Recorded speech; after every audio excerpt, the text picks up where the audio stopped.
Harold Pinson. Me agrada mucho saber que nos estén acompañando hoy en este día.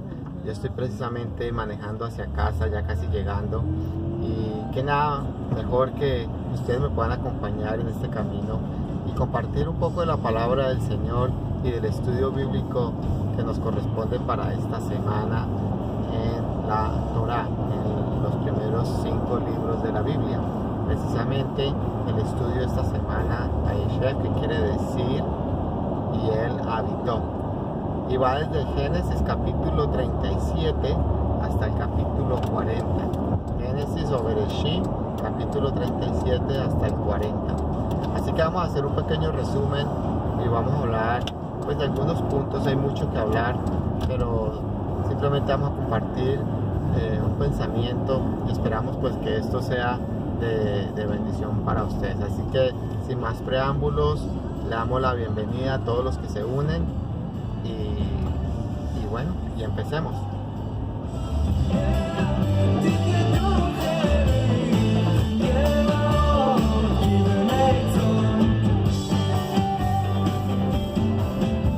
Bueno, y en las últimas parashas que hemos estado estudiando, hemos estado hablando acerca de la vida de los patriarcas, Abraham, Isaac y Jacob, o Israel.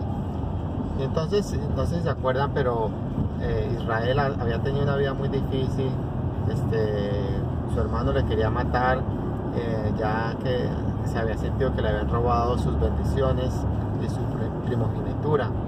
Entonces, por consejo de su madre, Jacob sale del Canaán en aquel entonces y se va para donde su tío Labán para buscar pues una esposa. Entonces este viaje, que no tenía una fecha de regreso, dura alrededor de 22 años. Ahí tiene que trabajar todo el tiempo, primero por Lea, después por Raquel, como ya hemos estudiado esta historia antes, y después otro tiempo más donde Labán, su tío, le estuvo pues cambiando el salario en todo momento. Así que no fue una vida fácil, como dice él, lo leíamos en las parashas anteriores, trabajando al sol y al frío en todo momento. Pero bueno, huyó de su hermano, trabajó duro y ya finalmente, por mandato de Dios, vuelve otra vez a su tierra, a la tierra del Canaán, a la tierra que se le había prometido. Y tan pronto se incorpora a este lugar, entonces empieza a contarse la historia de José. José en aquel entonces tenía 17 años, todavía era muy niño, muy inocente, por decirlo de una manera. Y entonces José era el hijo predilecto de Jacob. Por tal razón, él le había hecho una túnica especial de colores, ya que le tenía un afecto especial. La parashá dice que le quería mucho porque era el menor, pero realmente diría que, el menor era Benjamín.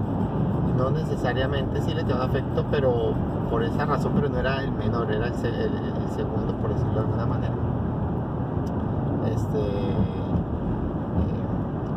Fue el primer hijo de Raquel, y al final Benjamín fue el hijo número 12, el varón número 12. Y entonces le hace su manta, le hace su traje, pero sus hermanos no lo querían a él, le tenían envidia. Y entonces buscaban siempre la manera pues de no estar con él. Y por otro lado, José le traía siempre las quejas a su papá de cuando sus hermanos se portaban mal. Así que un día su papá le dice: ve y mira dónde están tus hermanos, tráeme la razón y a ver si todo está bien. Entonces él hace esto, y cuando ya casi los encuentra, sus hermanos se dan cuenta y entonces planean matarle. Rubén intercede y dice: no, realmente no nos conviene, si es nuestro hermano, no le hagamos nada, más bien tirémoslo en una cisterna que está ahí. Ya después, posteriormente, sabemos que es vendido a un grupo de ismaelitas. Así que era una prueba difícil para José, porque imagínense pensar que iba a ser que sus hermanos no lo querían y que le habían hecho pues esa historia tan difícil, ¿no? De ese deseo de quererle matar y después de que lo tiran a esa cisterna. Pero bueno, muchas veces, ¿cuál es la enseñanza aquí? Hay cosas que suceden en nuestras vidas y pareciese que fuese el fin, pero si el Señor está de por medio, ¿no? Y si nosotros le hemos aceptado y por consiguiente nos volvemos parte de su familia, el Señor cuida de nosotros y todas las cosas al final se vuelven para bien. Así que en este caso pues era algo muy especial porque había toda una historia, un propósito, una promesa que venía desde muchos años atrás. Entonces se salva de morir y aquí hay una pausa en la parashá.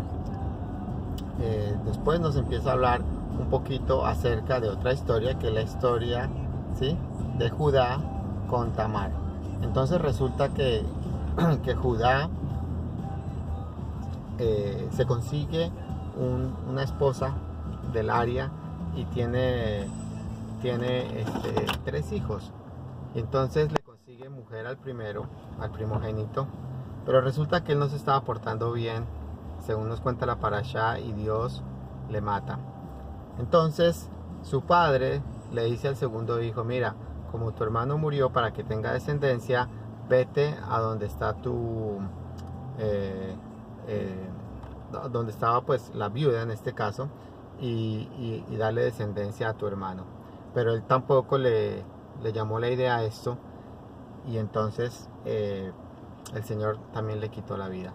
Entonces obviamente Judá se preocupó y dijo: bueno, no le voy a dar ahora a mi tercer hijo, no sea que también muera. Así que habla con Tamar y le dice: mira, vamos a esperar que el muchacho crezca, y cuando crezca pues yo te lo doy.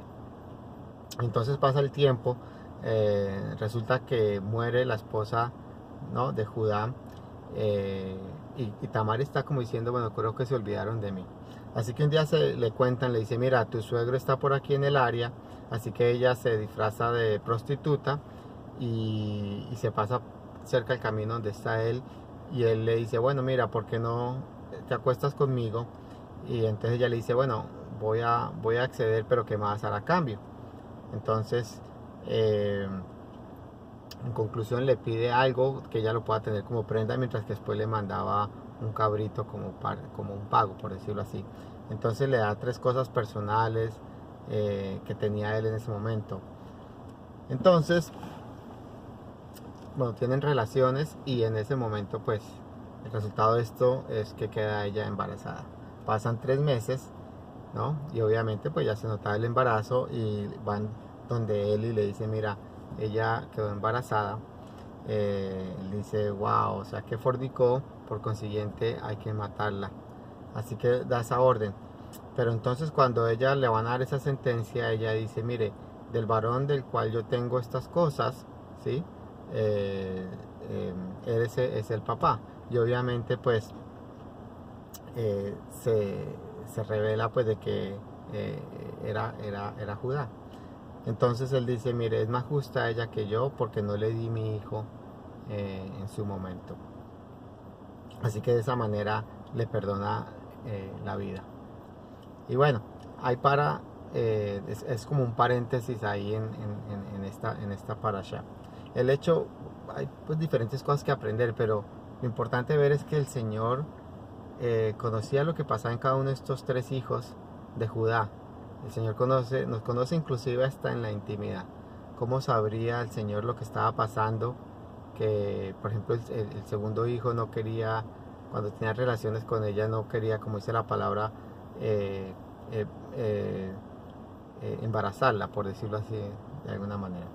Entonces el Señor está hasta en la intimidad de nosotros. Una parte en la palabra que dice que quién se puede esconder ante el Todopoderoso, ninguno de nosotros. Así que hay que siempre considerar eso, y antes de que uno tenga esa tentación y deseo hacer algo incorrecto, porque somos seres humanos y nos equivocamos y somos tentados en todo momento, es importante saber que el Señor está ahí, y es bueno saberlo porque eso también nos ayuda a andar siempre en rectitud. y hacer pues siempre la voluntad del Señor. Pero bueno, después de esta historia dentro de la parashá, entonces empieza a hablar de cómo le había ido a José en su nueva historia, ¿no? Entonces él lo compra Potifar, que era un siervo de la guardia del faraón. Y entonces a José le iba bien en todo. Y estaba tan contento su jefe que lo puso de mayordomo de absolutamente todo. Pero después resulta que nos cuenta la parashá que la esposa de Potifar trata de seducir a José y siempre lo estaba buscando. Hasta que un día lo encontró donde no había nadie en casa y entonces quiso aprovechar la oportunidad, digámoslo, lo quiso violar. Entonces José le dijo, mire señora, yo no voy a acceder ante esto. Mi señor me ha puesto todo en mis manos y me ha dado una confianza y yo no voy a hacer esto. Entonces, ¿qué hace él? Sale corriendo de esa situación, de ese momento. Y la señora, al ver que se quedó con las ropas que le había jalado de José, entonces empieza a gritar diciendo que, ay, que este hombre me quiso violar. Entonces algo importante para aprender aquí, y es que la palabra nos enseña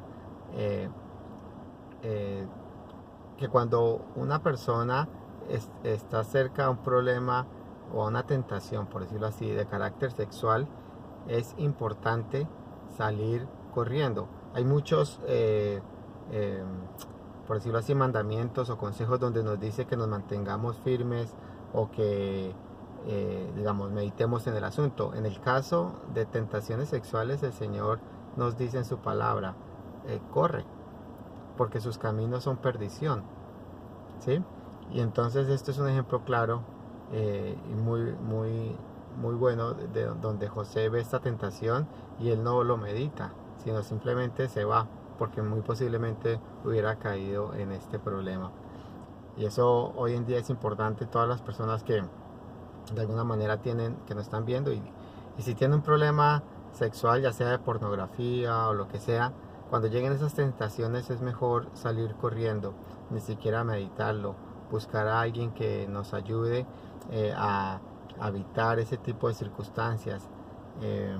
Me acuerdo que en una congregación que yo tenía hace tiempo atrás, entre todos los hombres, cuando teníamos reuniones de hombres, pues se acostumbraba de que todos nos intercambiáramos correos electrónicos y que de alguna manera estuviéramos con un programa especial monitoreándonos para que ninguno de nosotros cayera en ese tipo de tentaciones. Así que mis compañeros podían ver qué tipo de lugares yo visitaba en la internet y viceversa. De esa manera era una ayuda para todo el mundo. No hay ninguna persona que no sea tentada, todos somos tentados de una u otra forma. De pronto algunos no son tentados en esto, pero son tentados en otras cosas. Pero el hecho es que cuando la tentación es hacia el pecado, o sea, es hacia el cuerpo, hay que huir de la situación. Pero bueno, entonces el hecho es de que obviamente llega Potifar, le cree más a su esposa que a José y entonces lo termina tirando en la cárcel. Entonces, en la cárcel, de la misma manera que le había pasado con Potifar, el Señor le había dado favor. Así que todo lo que José hacía, todo prosperaba. Y allí él estaba también siendo cabeza en esta cárcel. Entonces, después viene otra historia, ya hacia el final, donde aparecen dos personas que estaban cabizbajas. Uno era el copero y el otro era el panadero del faraón, que también estaban ahí. Y entonces José les dice, ¿por qué están ustedes tristes? Y les dice, no, porque tuvimos un sueño y por eso estamos tristes. Entonces José les dice, bueno, de Dios son las interpretaciones de los sueños, así que cuéntenme y yo les doy la interpretación según lo que Adonai me revele. Así que el copero es el que le da la copa al rey. En aquellos entonces, antes de que el rey, digamos, bebiera del vino, lo tomaba esa persona o lo preparaba esa persona para asegurarse que nadie lo fuera a envenenar. Así que tenía que ser una persona de mucha confianza. Entonces le dice, sí, mira, yo soñé que había un viñedo y salían tres racimos, ¿no? Y que yo servía la copa de Faraón, y bueno, más o menos ese era el sueño. Entonces resulta que la interpretación era buena y el Señor le decía, mira, al cabo de 3 días el faraón te va a restituir otra vez a tu posición y tú le vas a servir otra vez como antes su vino y se lo vas a dar en su mano. Entonces el panadero, al ver de que había sido bueno la interpretación, entonces también le dice, bueno, entonces ahora cuéntame el mío. Y entonces le cuenta que tenía 3 canastillas sobre su cabeza, 3 canastillas blancas, y que las aves venían y se robaban los panes, ¿no? Entonces la interpretación había sido que en 3 días también iba a ser restituido el panadero, pero a diferencia del copero, él iba a ser colgado. Así que esa fue la interpretación. Ahora, José le había dicho al copero, cuando esto se cumpla no te olvides de mí, pero evidentemente lo que le interesaba era salir de ahí, y una vez que se arregló su problema, se olvidó. Pero sabemos más adelante, como nos cuenta la parasha, de que esto se cumplió, de que evidentemente el panadero murió. Y mucho tiempo más adelante, debido a unos sueños que tuvo Faraón, que los vamos a ver en las próximas parashas, pues se hace que José vaya para que le dé interpretación al Faraón. Así que bueno, esto es en resumidas la historia de esta parashá esta semana. José es un paralelo casi, digámoslo entre comillas, perfecto de lo que es Yeshua, nuestro Mesías. Es más, se le dice que la primera venida de Yeshua se le llama como la forma de Yeshua ben José, o Yeshua hijo de José. Y en su segunda venida, cuando venga Yeshua a reinar, va a ser Yeshua ben David, o Yeshua hijo de David. Y hay muchos paralelos donde fue rechazado, después vuelve. Inclusive hoy en día se cree que el Señor está esperando de la misma manera que José, eso lo vamos a ver en las próximas parashas. José quería reintegrarse con su familia y mostrarse a su familia, tenían que pasar ciertas cosas importantes antes de que pudiera haber esa gran unión nuevamente. Y de la misma manera nuestro Mesías Yeshua, él quiere volver y quiere revelarse a su pueblo y quiere unirse con nosotros de la misma manera que José lo anhelaba en su corazón. Pero para eso tenían que pasar ciertas cosas, ¿no? Y saber que todos estamos preparados para ese momento y digámoslo que proféticamente eso es donde estamos hoy en día. Las historias bíblicas se repiten una y otra vez, de pronto con diferentes personajes y en diferentes historias, pero por lo general los patrones se repiten y se repiten como una espiral. Así que bueno, nada, esperamos que lo poquito que compartimos en este estudio pues haya sido de bendición para ustedes y bueno, si te ha gustado el mensajito que hemos compartido en este día, pues comparte el video y que otras personas puedan ser bendecidas. Así que nos vemos la próxima semana. Que Dios les guarde y les bendiga. Y nos vemos. Shabbat Shalom.